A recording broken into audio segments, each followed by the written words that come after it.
Got all your stuff there? No?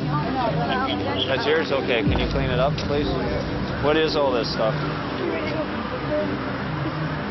Who belongs to this stuff then? He's never been homeless, okay? And he's sleeping on the cement at the age of 70. He's a senior. It just, as long as you clean it up. It will be cleaned up within an hour. Yeah. An hour? Yeah. Okay. You know, those people have no place to go. I have no family at all, and so this is my family. This is our living room. And there's got to be a living room for a lot of people too. So Yeah, you can't have too much stuff hanging around here, okay?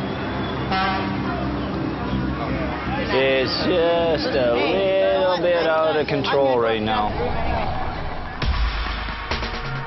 Welcome to Vancouver's Downtown Eastside, where an extraordinary squad of police officers engage in an ongoing battle to keep control of one of the toughest beats anywhere in North America.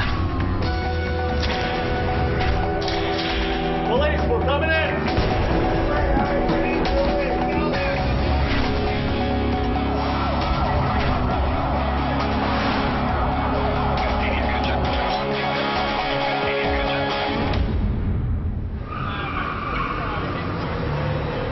In Vancouver's Downtown Eastside, the rooming houses serve as a refuge to the city's poorest and most vulnerable.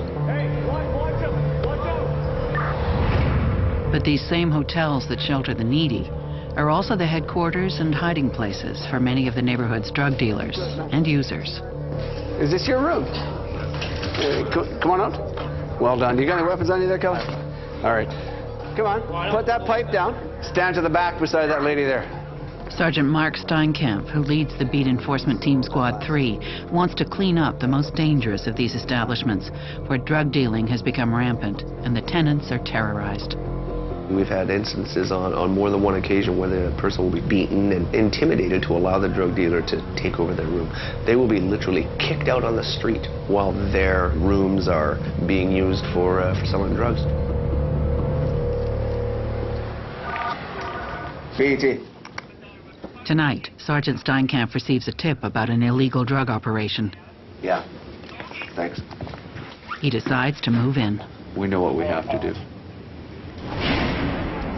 A vacant room may have been taken over by drug dealers in one of the area's most notorious rooming houses.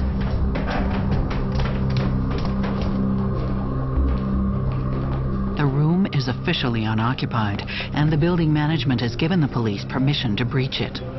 Dave? If they find evidence of drug dealing, they may be able to obtain a search warrant for other rooms in the building. Oh, look, scale. Rules of the trade, sell drugs. Inside, they discover items used for the production of crack cocaine. Then they discover the crack cocaine itself.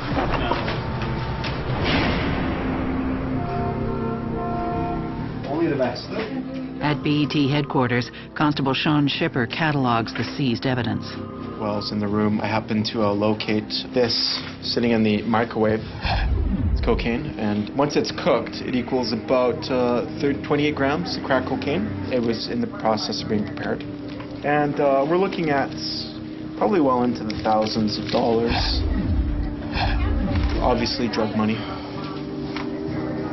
That hotel is populated by the majority of people that are poor, mentally ill, have any number of problems. The last thing they need is to live in a dangerous hellhole.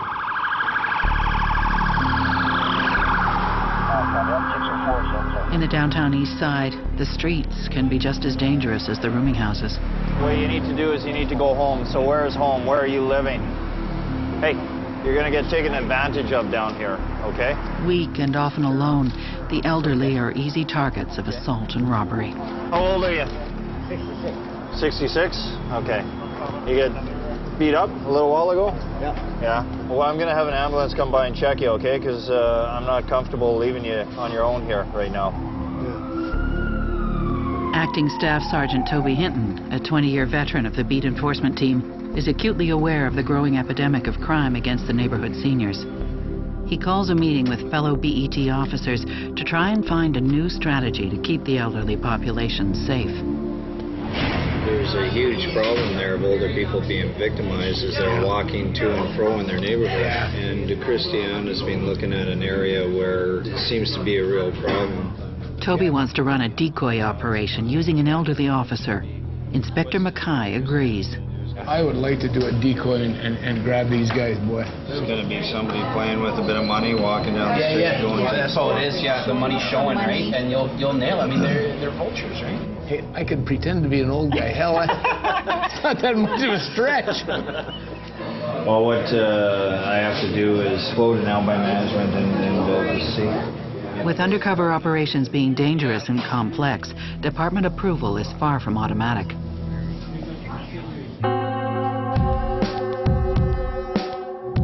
Sergeant Mark Steinkamp also needs approval, but of a different kind.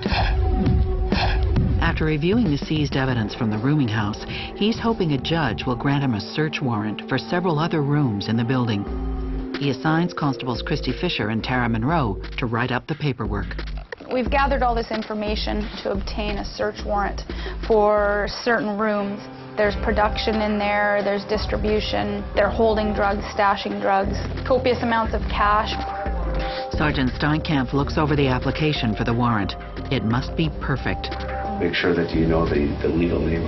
Okay? Yeah. Even one small mistake and a judge could deny them, and they might not get a second chance.